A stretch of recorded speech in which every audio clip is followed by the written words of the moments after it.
Hi, how are you all? I'm Dr. Reenu Sharma. Welcome to my Health Inbox series. I'm a professor in the Department of Biochemistry in a medical college based in Ahmedabad, and I'm a clinical nutritionist. So, today I'm going to talk about calorie counting, how bad it is, and how insane it is.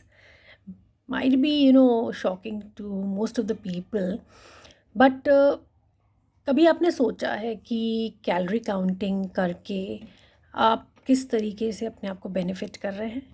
Because देखिए, weight loss का सबको बहुत ज़्यादा craze है, like all mostly people who are overweight, they want to lose weight. And जब वो dietitians या nutritionist को अप्रोच करते हैं तो उन्हें डाइट चार्ट्स दिए जाते हैं जिनमें कैलोरीज लिख देते हैं। इतना ग्राम कार्बोहाइड्रेट लेंगे, इतना कैलोरी मिलेगा, टोटल की आपकी 1500 कैलोरीज या 2000 लेनी है, और इतनी आपको थ्रू एक्सरसाइज या फिजिकल एक्टिविटी एक्सपेंड करनी है अगर आप एक्सेस कैलोरीज खाते हैं। तो लोगों के दिल में, मतलब दिमाग में सॉरी, ये कंसेप्ट होता है कि कैलोरीज इन कैलोरीज आउट। अगर मैं एक्सेस कैलोरी खा भी लूँ तो I will expend those through physical activity or by skipping my dinner or fasting. And now, fine, I am at that level of my daily calorie counts. ठीक है, तो आप ऐसा करिए, पहले आप वेइंग बैलेंस ले आइए अपने घर में। ठीक है, और फिर आराम से अपने खाने को वेइ करिए, कार्बोहाइड्रेट, प्रोटीन, फैट्स, और फिर खाइए मज़े से। देखते कितने दिन तक आप खाना है ना वेइ करके खाएंगे। और देखिए, खाने में तो एक आइटम में तो कार्बोहाइड्रेट्स भी हैं, प्रोटीन्स भी हैं, फैट्स भी हैं। ठीक है, आप उनको पहले निकालेंगे, उनका स्टैट्स, कितना कार्बोहाइड्रेट है, कितना प्रोटीन एंड फैट है, फिर अपना BMR और उन सब से कैलकुलेट करेंगे, मल्टीप्लाई करेंगे। माय गॉड, ये सब चीज़ें रियली में क्या यूज़फुल हैं? तो सबसे पहले मैं आपको बता देती हूँ कि कैलोरी काउंटिंग कैसे शुरू हुआ था, कैलोरी का कंसेप्ट कहाँ से आया था। तो कुछ केमिस्ट थे, फिजिसिस्ट थे, बेसिकली थर्मोडायनेमिक्स का एक टर्म है। उन्होंने क्या किया कि जैसे कार्बोहाइड्रेट्स, प्रोटीन्स, फैट्स को अलग अलग एनहाइड्रस फॉर्म में यानी ड्राइड फॉर्म में बर्न किया। बर्न करने के बाद जब वो ऐश में कन्वर्ट होता है तो उनसे जो हीट जनरेट होती है वो 1 लीटर पानी का टेम्परेचर 1 डिग्री सेंटीग्रेड राइज करे, इतनी हीट जो लिबरेट हुई है उसको मेजर करते थे। जैसे वो उन्होंने मेजर किया, कार्बोहाइड्रेट से 4 किलो कैलोरीज पर ग्राम हो रहा है, प्रोटीन से भी 4 किलो कैलोरीज पर ग्राम हो रहा है, और फैट्स का जो केमिकल स्ट्रक्चर है उसमें हाइड्रोजन बॉन्ड्स ज़्यादा हैं, हाइड्रोजनेटेड ज़्यादा है, तो उनको ज़्यादा बर्न करने के लिए हमें एनर्जी या ऑक्सीजन ज़रूरत पड़ती है, तो उनसे हीट भी ज़्यादा लिबरेट हो रही है, दैट इज़ 9 किलो कैलोरीज पर ग्राम। ये उनका कंसेप्ट था क्लोज सिस्टम में। अब उन्होंने ये कंसेप्ट जो है ना डाइटिशियंस को समझाया कि कैलोरी काउंट करके किस तरीके से आप लोगों का वेट लॉस कर सकते हैं, और ये फिर इतना ज़्यादा पॉपुलर हो गया कंसेप्ट, फैब टर्म बन गया कि लोग अब इससे बाहर नहीं आ पा रहे हैं। हमारे वर्ल्ड में एक चीज़ ये है कि जब आप यूज्ड टू हो जाते हैं किसी चीज़ के लिए और आप ये भूल जाते हैं, या आपके सेंसेस ऐसे हो जाते हैं ब्लैंक कि आप उसका सही गलत, उसका क्या इम्पोर्टेंस है, क्या मुझे मानना चाहिए कि नहीं, एज एन इंडिविजुअल नहीं सोचते। जब 100 लोग उसको मानते हैं तो आप सोचते हैं मैं क्यों नहीं। लेकिन कभी किसी ने भी ऐसा सोचा कि ये करना बिल्कुल भी फिजिबल और सस्टेनेबल नहीं है, कितने दिनों तक मैं काउंट करके खाऊंगी खाना, और कैसे मैं सस्टेन रखूंगी इस हैबिट को till I achieve my weight loss. ये भी प्रॉब्लम है ना। देखिए, क्या प्रॉब्लम्स हो सकती हैं। जनरल प्रॉब्लम्स तो ये होती हैं कि जब आप कैलोरी काउंट करके खाने की सोचते हैं या पैटर्न बनाते हैं, so you lose your intuitive behaviour to differentiate between hunger and satiety. यानी आपको पता नहीं चलता कि अब भूख लग रही है कि मैं खाना खा के अब सेटिस्फाइड हूँ, तो एक तो इंट्यूशन चला जाता है। Secondly, you are so obsessed over calorie counting that you become stressed over it, कि अभी इतना कैलोरी मुझे नहीं खानी है, इतनी खानी है, और क्या फूड आइटम है जिससे कि मुझे इतनी कैलोरी मिल जाएगी, क्या मैं अपने किचन में बनाऊं कि मुझे इतना सफिशेंट रहे। तो आप इतने ज़्यादा ऑब्सेस्ड एंड इतने ज़्यादा स्ट्रेस्ड हो जाते हैं कि बॉडी में एक सिस्टम है जिसे हम बोलते हैं HPA axis, that is the hypothalamus pituitary axis, adrenal axis, जो ओवर एक्टिवेट होता है स्ट्रेस में। and it releases the cortisol hormone, which is a stress hormone. And sympathetic nervous system भी हमारा एक्टिवेट होता है, जो एपिनेफ्रिन नॉर एपिनेफ्रिन को रिलीज़ करता है. ये सारे सिस्टम जब एक्टिवेट होते हैं अंडर स्ट्रेस, तो वो मोबिलाइज करते हैं फ्यूल्स को, क्योंकि उन्हें लगता है कि बॉडी स्ट्रेस में है, बॉडी को एनर्जी चाहिए, तो वो मोबिलाइज करेंगे fat break down and glucose break down, and वो स्टोरेज भी इनिशिएट करेंगे. That is they will try to use that fuel for energy intelligently and other to be stored. ठीक है. तो क्या होता है कि इसमें आपका एक प्लेटो आ जाता है बाद में, कि आपका बर्निंग प्रोसेस कम हो जाएगा एंड स्टोरेज प्रोसेस ज़्यादा हो जाएगा, and at a level you will not be losing the weight. तो वेट प्लेटो हो जाएगा. क्योंकि इसमें एक चीज़ ये भी होती है कि जब आप कैलोरी डेफिसिट में रहते हैं और आप खाना कम खा रहे हैं, तो ये स्ट्रेस की वजह से एक बॉडी में एक मेटाबॉलिक डिसफंक्शन भी हो जाता है. यानी जो आपकी मेटाबॉलिक फ्लेक्सिबिलिटी है, अडेप्टेबिलिटी है, वो हैम्पर होती है. जनरली क्या होता है कि जब आप खाना खाते हैं तो इंसुलिन रिलीज़ होता है. वो फूड को स्टोर करेगा, कुछ एनर्जी में कन्वर्ट भी करेगा, एंड वो एक बैलेंस बनाएगा जिससे हमारे glucose, fatty acids, amino acids का रेगुलेशन होता है.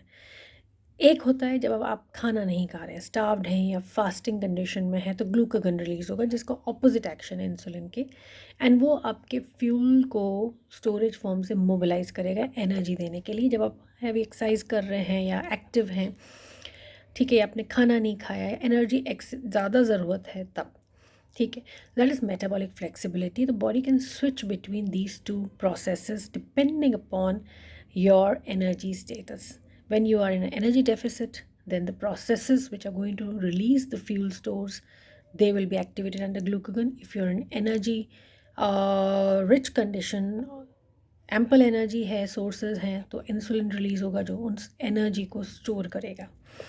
Okay, so under the condition of stressing or obsessing over calorie, तो आप जो stress ले रहे हो उससे आपकी metabolic flexibility चली जाती है. Okay, the body cannot sense how to use that fuel, so you don't then start losing your weight. You reach a plateau जहाँ weight loss नहीं होगा, and फिर आप और ज़्यादा obsessed और stressed हो जाएंगे.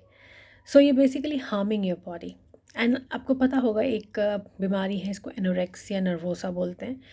ये प्रॉब्लम होती है जब person is psychologically inclined to not eat food. वो कैलोरी डेफिसिट में इतना ज़्यादा हो जाता है कि फिर वो उसको एक तरीके की भूख लगना ही बंद हो जाती है, and the person can not eat food, और वो डाइजेस्ट भी नहीं हो पाता उसको. तो काफ़ी वेट लॉस हो जाता है, एक एक्सट्रीम कंडीशन है, एंड वो बेसिकली साइकोलॉजिकली ड्रिवन है. ओके, क्योंकि आपका खाना कम हो जाएगा, न्यूट्रिएंट अवेलेबिलिटी कम हो जाएगी, डेफिशिएंसीज भी हो सकती हैं, एंड आप एम्पल अमाउंट ऑफ फाइबर या न्यूट्रिएंट डेंस या healthy carbs, fats and proteins नहीं ले रहे हो, तो आपका गट हेल्थ को भी जो है इम्पेयर करेगा, and that will also disturb the microbial health of the gut. And वो फिर जो आपका उसके थ्रू जो कनेक्शन है ब्रेन का थ्रू द वैगस नर्व, तो वो भी डिस्टर्ब हो जाएगा. तो in all you are basically disturbing the gut brain axis also, और ये सब साइकोलॉजिकल डिस्टर्बेंस के फॉर्म में या इम्पेयर्ड मेंटल हेल्थ के फॉर्म में अपीयर होगा. तो बेसिकली खाना जब आप नहीं खा रहे हैं या आपको एक तरीक़ा का एवर्जन हो जाता है खाने को लेके, तो वो एक मेंटल हेल्थ इश्यू कहलाती है. So counting calories is not at all a proper way of managing your weight or managing your health. And another thing is why you are worried about being obese or overweight. Yeah, you should be working towards weight loss and being fit, but sometimes obesity, overweight होना उस person की गलती नहीं होती है. Okay, we mostly what think is कि obesity है, overweight है, तो ये लेज़ी है, वो एक्सरसाइज नहीं कर रहा, वो प्रॉपरली वर्क नहीं कर रहा. लेकिन क्या होता है जब over a period time person overweight या ओबीज होता है, या जेनेटिक्स है या एपिजेनेटिक्स है या कुछ उसकी हैबिट्स हैं बाहर खाने की, प्रोसेस फूड खाने की, उसके वर्क की वजह से, सीडेंट्री लाइफस्टाइल है, या कुछ भी एडिक्शंस की वजह से अगर वो ओवरवेट या ओबीज होता है, तो basically the person might become insulin resistant, and insulin resistance के साथ आता है लेप्टिन रेजिस्टेंस, यानी कि जो हार्मोन आपके ब्रेन को ये मैसेज देती है, एक हार्मोन है जो स्टमक और गट से रिलीज़ होती है, वो मैसेज देती है ब्रेन को थ्रू द वैगस नर्व कि अब हमें खाना नहीं चाहिए। तो जब आपकी सेटाइटी सिग्नल ही के लिए ही रेजिस्टेंट हो गई है बॉडी, तो naturally you will not know that you don't have to stop eating. तो हंगर आपका जो है रहेगा, you will not be able to identify कि अब आपको खाना बंद करना है, क्रेविंग्स ज़्यादा होंगी। तो obese person is basically not eating right and not able to control the cravings also. तो वो एक विशियस साइकिल जैसा हो जाता है, वो उस पर्सन के हाथ में भी नहीं है। और अगर वो चेक में नहीं लाया गया तो वो काफ़ी क्रॉनिक कंडीशन होके द पर्सन में also have many other chronic diseases. तो ओबेसिटी या वेट लॉस कराना ओबीस पर्सन को वो एक टास्क है जिसे हमें एक होलिस्टिक अप्रोच के साथ करना चाहिए, बजाय कि सिर्फ एक कैलोरी को पकड़ के कैलोरी काउंट करके उसको मैनेज करना। Okay, first of all you have to make that person understand the cause of his और हर ओबेसिटी। लाइफस्टाइल में जो भी इश्यूज़ हैं वो, या डाइट में जो इश्यूज़ हैं वो, उन सब में कॉन्क्रीट चेंजेस लाने हैं। तो स्टेप बाय स्टेप आपको करना होगा। The person may not become active over a period of day और 2, ओवरनाइट तो नहीं होगा। तो आपको धीरे धीरे उसको लो इंटेंसिटी से मॉडरेट, फिर उसको थोड़ा हाई इंटेंसिटी एक्सरसाइजेज में डालना होगा, जैसे थोड़ा वेट लॉस करता है। Okay, you can start with normal yoga exercises जो ज़्यादा उसके लिए इंटेंस नहीं हो। नॉर्मल वॉकिंग के साथ आप स्टार्ट कर सकते हो with alternate low intensity, moderate intensity walking, और नॉर्मल जॉगिंग और cycling, what ever the person likes. और उसको आप थोड़ा सा खाने में चेंजेस लाओ कि फ़ाइबर ज़्यादा लें, वो वेट लॉस में हेल्प करेगा। तो पहले आप उसको बोलिए कि आप अच्छे से एक प्लेट सैलड खा लीजिए, फिर अब अपना खाना खाइए। एंड खाने में कॉम्प्लेक्स कार्ब्स ज़्यादा हों, जैसे कि दाल है, लेंटिल्स हैं, अलग अलग ग्रेन्स हैं, होल ग्रेन्स हैं। ओके, एंड जो रिफाइंड कार्बोहाइड्रेट्स उनका इंटेक कम करें। ठीक है, मैं हरदम अपने वीडियोज़ में बताती हूँ। एंड रात को भी वो मतलब जैसे कि वेजिटेबल खिचड़ी खा लिया या फिर वेजिटेबल दलिया खा लिया, तो कुछ ऐसा लाइट खाए जो उसके 80% स्टमक को फिल करे, नॉट 100%। सो पोर्शन कंट्रोल सिखाना पड़ेगा आपको, न्यूट्रिएंट क्वालिटी को इम्प्रूव करना पड़ेगा। ओके, एंड उस पर्सन को स्ट्रिक्टली बोलना पड़ेगा कि stick to home made food, don't indulge in process canned packaged food, घर पे भी नहीं मंगाना। और कितना भी लेबल्स में ऐसा लिखा है कि इट इज़ हाई फाइबर या हेल्दी या it has no added sugar, but just abstain from these kinds of packaged foods. जो भी है वो नेचुरल सीजनल वेजिटेबल्स हैं, फ्रूट्स हैं, उनका इंटेक करें।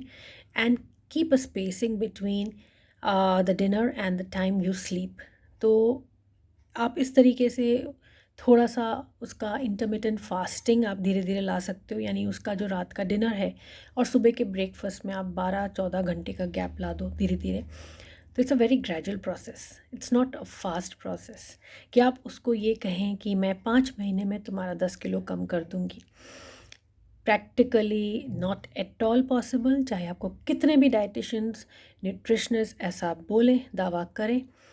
ये सब टेम्प्रेरी चीज़ें हैं जो आपको एक बार कर देंगी वेट लॉस, बिकॉज आप एक्सट्रीम डेफिसिट्स में जाएंगे, कैलोरी काउंट्स में जाएंगे, और काफ़ी हो सकता है फिज़िकल एक्टिविटी में जाएंगे, तो बेसिकली बॉडी काफ़ी स्ट्रेस्ड हो जाती है। And this obsession can make you mentally ill also. बहुत लोग इसको नहीं सस्टेन कर पाते। So try to lose weight gradually, okay, so that you can maintain your physical as well as mental fitness. उसकी वेलबींग पे भी हमें ध्यान देना है। So just incorporate complex carbohydrates, that is high fiber. Stay away from vegetable oils and seed oils. A moderate amount of saturated fat is fine. घी में आप तड़का लगाएं, और तली भुनी चीज़ों से दूर रहें, बाहर के खाने से दूर रहें। प्रोटीन्स आप लें, ठीक है। प्रोटीन्स में आप नॉर्मल जैसे वेजिटेरियन हैं तो दाल लें, लेंटिल्स लें। हेल्दी फैट्स में आप नट्स लें, सीड्स लें, ठीक है। और if you are non vegetarian तो फिर आप एग्स ले सकते हैं, फ़िश ले सकते हैं। उनसे आपको काफ़ी अच्छे ओमेगा 3 फैटी एसिड्स मिल जाएंगे जो फिर वेट लॉस में आपको हेल्प करेंगे। तो you have to choose from the best quality proteins, fats and carbohydrates and prepare at home. Okay, clean food. Besides, counting bhul jayegi bas. Calorie counting is not at all a feasible concept. It will harm your body more than doing good. So I hope this video would help you in assessing what is better for you for weight loss to remain healthy and fit. Take care. Bye.